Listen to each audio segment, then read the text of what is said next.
Hello friends, இன்றைக்கி நம்ம வெண்டைக்காவையும் மாங்காவையும் வச்சு ஒரு பச்சடி எப்படி பண்ணலான்னு பார்க்கலாம். இப்போ பச்சடி பண்ணுறதுக்கு ஒரு 2 ஸ்பூன் ஆயில் ஹீட் பண்ணியிருக்கேன். இதில் வந்து ஒரு 7-8 மிளகாய் போட்டு நல்லா வறுத்துக்கிறேன். இப்போது அதோட நான் 2 ஸ்பூன் தனியாக சேர்த்துக்கிறேன். இப்போது மிளகாய் தனியாவை ரெண்டுத்தையும் எண்ணெயில் நல்லா ஃப்ரை பண்ணிக்கலாம். இப்போ இந்த பச்சடி வந்து நம்ம சாம்பார் சாதம், ரசம் சாதம், தயிர் சாதம், எஸ்பெஷலி வந்து கேழ்வரகு கூழ் இதுக்கெல்லாம் ரொம்ப சூப்பரான டேஸ்ட்டாக இருக்கும். இது வந்து நம்ம வெஜிடபிளாக தான் பண்ணுறோம், அதுவும் ரொம்ப கம்மியான இன்க்ரீடியன்ட்ஸ். ஸோ கண்டிப்பாக ட்ரை பண்ணி பாருங்கள்.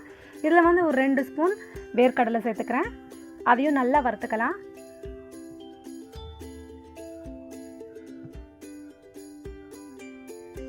இப்போ வேர்க்கடலைலாம் ஓரளவு நல்லா வறுத்துருக்கு. இப்போ இது எல்லாத்தையும் நல்லா ஆற வச்சிடலாம். ஆற வச்சு மிக்ஸி ஜாரில் அரைச்சிப்போம். இப்போ அதே பேனில் நான் வந்து 1 கப்பு வெண்டைக்காய் கட் பண்ணி வச்சுருக்கேன், அதை சேர்த்துக்கிறேன். இப்போ வெண்டைக்காய் நல்லா எண்ணெயில் வதங்கணும்.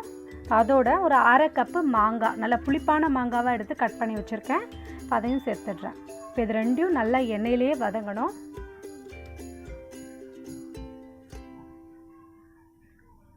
இப்போ இதை வந்து தட்டு போட்டு க்ளோஸ் பண்ணி ஒரு 5 மினிட்ஸ் அளவுக்கு வதக்கிக்கலாம்.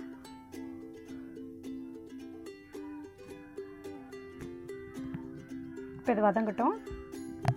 இப்போ வெண்டைக்காவும் மாங்காவும் நல்லா குக் ஆகிடுச்சுங்க எண்ணெயிலேயே.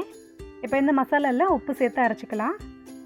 நல்லா அரைச்சிட்டேன் பாருங்கள். இப்போ இதில் வந்து நம்ம வதக்கி வச்சுருக்க வெண்டைக்காவையும் மாங்காவையும் சேர்த்துக்கலாம். இது வந்து கொஞ்சமாக தண்ணி சேர்த்து அரைச்சிக்கலாம், இல்லைன்னா நல்லா குழக்குழன்னு வந்துடும். ஸோ கொஞ்சம் தண்ணி சேர்த்து நல்லா அரைச்சிக்கலாம். அவ்வளோதாங்க வெண்டைக்காய் மாங்காய் பச்சடி. இதில் வந்து நீங்கள் தாளிப்பு சேர்க்கணும்னு நினச்சிங்கன்னா கொஞ்சமாக எண்ணெய் சேர்த்து கடுகு, காஞ்ச மிளகாய் கிள்ளி போட்டு நல்லா தாளித்து இதில் சேர்த்து மிக்ஸ் பண்ணிக்கோங்க. கண்டிப்பாக நீங்களும் உங்கள் வீட்டில் ட்ரை பண்ணி பாருங்கள். இந்த ரெசிபி உங்களுக்கு பிடிச்சதுன்னா என்னோட சேனலை லைக் பண்ணுங்கள், ஷேர் பண்ணுங்கள், சப்ஸ்கிரைப் பண்ணுங்கள், கமெண்ட் பண்ணுங்கள். தேங்க்யூ.